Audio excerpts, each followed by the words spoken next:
ভাই আসসালামু আলাইকুম। ওয়ালাইকুম আসসালাম। আমি সাদাত হুসাইন। আসছিলাম একটা ধাঁধার প্রশ্ন নিয়ে। আপনার নাম? মোহাম্মদ রুহুল আমিন শেখ। কি করেন আপনি? ব্যবসা করি। কিসের ব্যবসা? ভুসিমাল। আমি যে ধাঁধার প্রশ্নটা নিয়ে আসছি, আপনি কি তাতে খেলতে ইচ্ছুক? হ্যাঁ অবশ্যই। আমি কি আমার প্রশ্নটা করতে পারবো? হ্যাঁ অবশ্যই।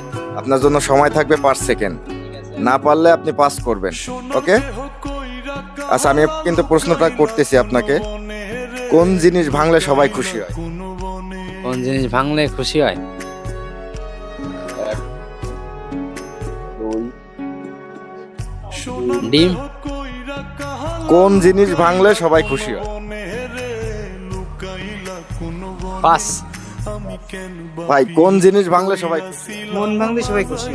আবারও বলছি, কোন জিনিস ভাঙলে সবাই খুশি হয়? বাস। ভাই, প্রশ্নটা আমি আপনাকে করছি, কোন জিনিস ভাঙলে সবাই খুশি হয়? পাস। ভাই, আপনি কি পারবেন উত্তর দিতে, কোন জিনিস ভাঙলে সবাই খুশি হয়? না ভাই আমি পারবো না। এখানে দর্শক, এখানে দেখা যাচ্ছে 4 জনের কাছে প্রশ্নটি করছি, কেউ অ্যান্সার দিতে পারেনি। আপনারা যদি কেউ প্রশ্নটার উত্তর জেনে থাকেন, অবশ্যই আমাদের কমেন্টের মাধ্যমে জানাবেন। ধন্যবাদ সকলকে। আসসালামু আলাইকুম।